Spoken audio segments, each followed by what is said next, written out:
Hello সব guys, কি অবস্থা? সবার তো কেমন আছো? সবাই আশা করি সবাই খুবই ভালো আছো। তো চলে এলাম তোমাদের মাঝে আবারও নতুন আরো একটি ভিডিও নিয়ে। আজকে যাচ্ছি হচ্ছে টুর্নামেন্টে কোয়ার্টার ফাইনালের ম্যাচ খেলতে। এটা হচ্ছে আমার বাসা থেকে প্রায় 23 কিলোমিটার দূরে। আর এই টুর্নামেন্টের প্রথম রাউন্ডে যে ম্যাচটা, সেটা কিন্তু আমি আমার ডিসক্রিপশন বক্সে লিঙ্ক দিয়ে রাখবো, তোমরা চাইলে ভিডিওটা দেখে রাখতে পারো। ওই ম্যাচটাও কিন্তু আসলে দুর্দান্ত ছিল। আজকের ম্যাচে কি হবে সেটা কিন্তু আমি নিজেও জানি না। আর আজকের ম্যাচে কিন্তু সবাই বাইরের প্লেয়ার, সবাই হায়ারের প্লেয়ার। আজকে যাচ্ছি, আর আজকে ম্যাচ ফলাফল কি হয় সেটা কিন্তু তোমরা পুরো ফুল ভিডিওটা দেখলে বুঝতে পারবে। তো চলো যাওয়া যাক, লেটস গো। আমি কিন্তু আনুমানিক 1 ঘন্টার উপরে বাইক রাইড করার পরে চলে যাই সেই কাঙ্ক্ষিত মাঠে। যেহেতু 23 কিলোমিটার পথ অতিক্রম করে তারপরে আমাকে মাঠে যেতে হয়েছে, সেক্ষেত্রে কিন্তু অবশ্যই 1 ঘন্টা লাগাটা স্বাভাবিক বিষয়, বা 1 ঘন্টা প্লাস লাগাটা স্বাভাবিক বিষয়। বাট এতটা সময় লাগার কথা না, আনুমানিক 40 মিনিটের মধ্যে কিন্তু মাঠে পৌঁছে যাওয়ার কথা। বাট আমাকে গ্রাম্য রাস্তার মধ্য দিয়ে যেতে হয়, যার কারণে হচ্ছে এতটা সময় লাগে। আর আমি কিন্তু আমার গত ভিডিওতেও বলেছি, আমি এই মাঠের যে প্রথম ম্যাচটা হয়েছিল টুর্নামেন্টের প্রথম রাউন্ডের, সেখানেও কিন্তু আমি এই ভিডিওতে বলে দিয়েছিলাম যে আমার আনুমানিক 1 ঘন্টা 20 মিনিট বাইক রাইড করে তারপর ওই মাঠে পৌঁছানো লাগছে, কারণ গ্রাম্য রাস্তার মধ্যে একদম সরু চিপা রাস্তার মধ্য দিয়ে যেতে হয়েছে আমাকে। তো যাই হোক না কেন, আমরা কিন্তু দ্রুত রেডি হওয়ার চেষ্টা করতেছিলাম, যেহেতু টুর্নামেন্টের খেলা। আজকের ম্যাচে কিন্তু আমার গোলকিপিং এ দুর্দান্ত পারফরমেন্স ছিল, যেটা তোমরা এই পুরো ফুল ভিডিওটা দেখলেই বুঝতে পারবে। কিছু অসাধারণ বা অবিশ্বাস্য কিছু গোল সেভ ছিল, যেটা সেভ হওয়ার কথাই না। শুধু আজকের ম্যাচ না, গত যে ম্যাচটা এই মাঠে হয়েছিল বা এর আগের যে ম্যাচটা ছিল, সেই ম্যাচেও কিন্তু আমার দুর্দান্ত পারফরমেন্স ছিল। এরই মধ্য দিয়ে কিন্তু আমি দ্রুত রেডি হওয়া শেষ করে ফেলি। আর আজকের ম্যাচ ফলাফল জানতে হলে কিন্তু তোমাকে অবশ্যই পুরো ফুল ভিডিওটাই দেখতে হবে, তাহলে অবশ্যই বুঝতে পারবে যে ম্যাচ ফলাফলটা কি ছিল শেষ পর্যন্ত। তো আমি দ্রুত রেডি হওয়া শেষ করে ফেলি। রেডি হওয়া শেষ করার পরে কিন্তু চলে যাই এক্সারসাইজ করতে। আর এক্সারসাইজ করাটা কিন্তু অবশ্যই জরুরি। আমি আমার প্রতিটা ভিডিওতেই বলি যে তোমরা এক্সারসাইজ করে তারপরে মাঠে খেলতে নামবে, কজ তোমাদের যাতে বিপদের আশঙ্কাটা খুবই কম থাকে। আর আমার সাথে যে এক্সারসাইজ করতেছিল, সে কিন্তু ফরিদপুর একটা ক্লাবের হয়ে খেলে, আর সে কিন্তু আমারই ভাই বিরাদার। আমরা দুজন কিন্তু এখানে আড্ডা দিচ্ছিলাম, আড্ডা দেওয়ার মধ্যে দিয়ে কিন্তু এক্সারসাইজও করতেছিলাম। তো দ্রুত এক্সারসাইজ শেষ করে নিই আমরা। এক্সারসাইজ শেষ হয়ে গেলে কিন্তু আমরা রেফরি স্যারের বাসিতে সবাই মাঠের মাঝে যাই। এখানে রেফরি স্যার ছিলেন, পাশাপাশি রেফরি স্যারের সাথে কিন্তু আর অনেক মান্যগণ্য ব্যক্তিবর্গ উপস্থিত ছিলেন। তো এখানে কিন্তু অপোনেন্ট টিমও ছিল, আমরাও উপস্থিত ছিলাম। সবাইকে মোটিভেশনাল স্পিচ দেওয়া হচ্ছিল। মোটিভেশনাল স্পিচ দেওয়া হয়ে গেলে এখানে কিন্তু দুটো টিমের ক্যাপ্টেনকে ডাকা হয়। দু টিমের ক্যাপ্টেন এখানে আসার পরে কিন্তু টস করা হয়, আর টসে কিন্তু আমরা উইন হই।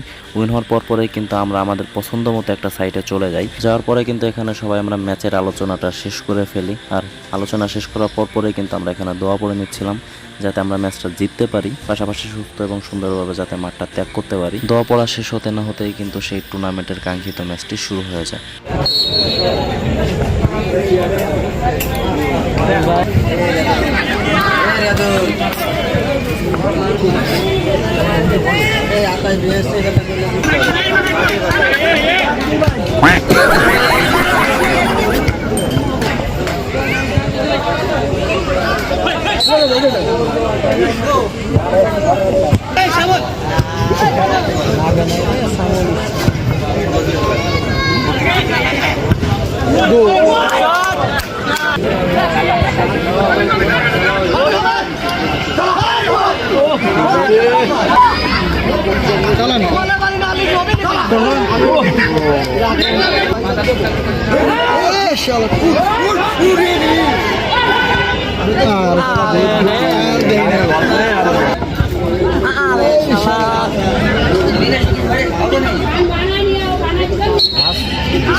গোল।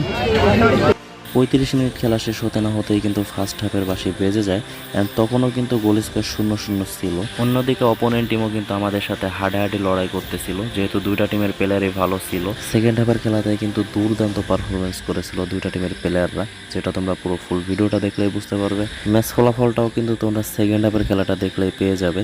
আর অন্যদিকে কিন্তু আনুমানিক 10 মিনিট হাফ টাইম দেওয়ার পরে আবারও রেফারি স্যারের বাঁশিতে সেকেন্ড হাফের খেলাটাও শুরু হয়ে যায়।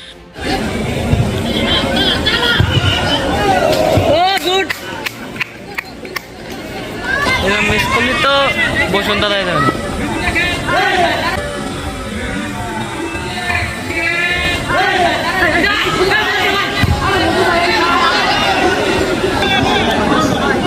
দুইটা বল লস করলো সামনে, ডিফেন্সের এই লস মানে কি? এইটাই মানে বড়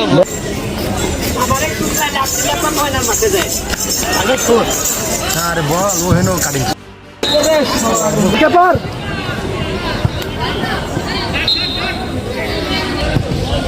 বল দিতে আলি পানি খাবো নাহলে আজকে পানি নাই।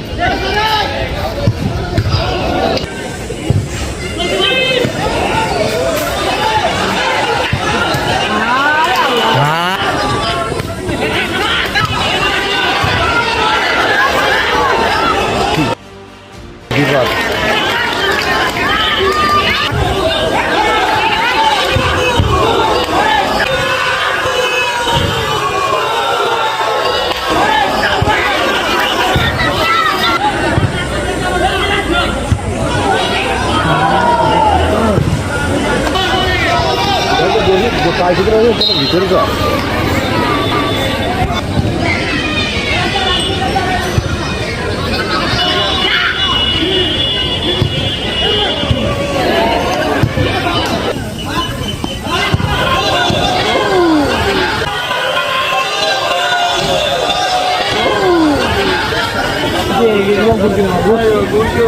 আরে গোল